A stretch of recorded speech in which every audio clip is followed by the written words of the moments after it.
Carpet ಹಾಕಿ ಎಲ್ಲರನ್ನೂ ಕರೆದು ಸಿಟಿಯಲ್ಲಿ ಸೆಟ್ಲ್ ಔಟ್ ಅವ್ರಿಗೆ ಕಾಡಲ್ಲಾಗಿದ್ದರೆ ಊಟ ಬಟ್ಟೆಗೆ ಅಲಿಬೇಕಾಗಿತ್ತು. ಇಲ್ಲಿ ಸಿಟಿಯಲ್ಲಿ ಎಲ್ಲ ಸಿಗುತ್ತೆ.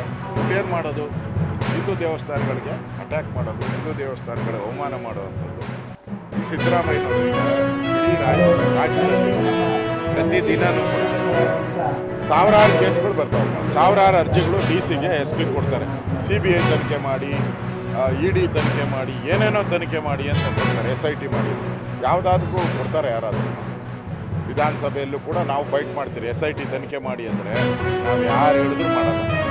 ವಿರೋಧ ಪಕ್ಷದ ನಾಯಕರು ಹೇಳಿದ್ರು ಮಾಡಲ್ಲ, ಯಾರು ಹೇಳಿದ್ರು ಅವನು ಏಕಾಏಕಿ ಅವನು ಎಲ್ಲಿಂದನ ಬಂದವನು ಅನಾಮಿಕ ಅಂತ ಹೇಳ್ಬಿಟ್ಟು ಬಂದ್ಬಿಟ್ಟು ಮುಸ್ಲಿದಾರಿ ಹಾಕ್ಕೊಂಡು SIT ಮಾಡಿ ಅಂತ ಶ್ರಮ ಮಾಡ್ಬಿಡ್ತಾರೆ ಸಿದ್ದರಾಮಯ್ಯ. ಅಂದರೆ ಸಿದ್ದರಾಮಯ್ಯನ ಮನಸ್ಥಿತಿ ಏನೈತೆ?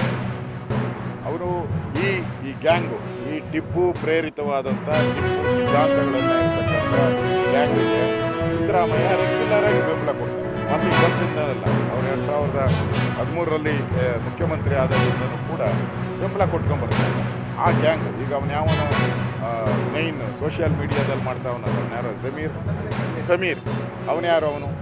ಅವನು PFI SDP ಕಾರ್ಯಕರ್ತ.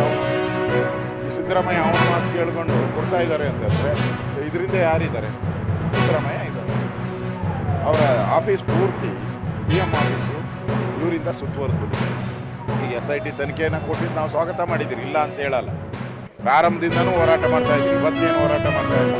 ಈ ತನಿಖೆ ಶುರುವಾದಾಗಿಂದ ಕೂಡ ನಾವು BJP ನಾವು ಹೋರಾಟ ಮಾಡ್ತಾಯಿದ್ದೀರಿ. ನಮಗೆ ವೀರೇಂದ್ರ ಹೆಗ್ಗಡೆ ಅನ್ನೋದಕ್ಕಿಂತ ಮುಖ್ಯವಾಗಿ ಧರ್ಮಸ್ಥಳ ಮುಖ್ಯ, ಮಂಜುನಾಥ ಮುಖ್ಯ.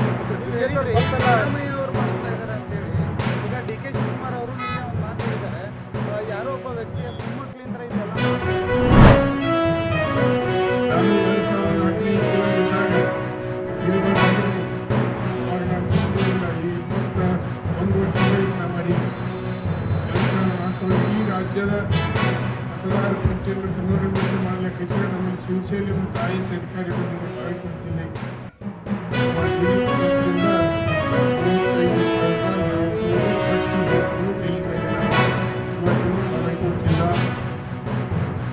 ಜಿಲ್ಲಾಧಿಕಾರಿ ಕಚೇರಿಯೊಳಗೆ ಸೇಫ್ ಆಗಿ ಟ್ರೈನ್ಗಳಲ್ಲ.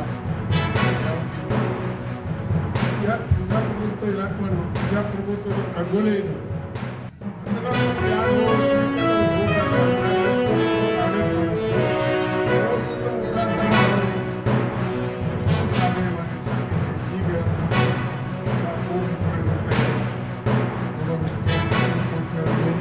ಎಲೆಕ್ಷನ್ ಕಮಿಷನ್ ಏನು ಪ್ರಸ್ತಾವ ಆಧಾರ ಕೊಟ್ಟು ಪ್ರತಿಯೊಂದು ಬೂತಿನ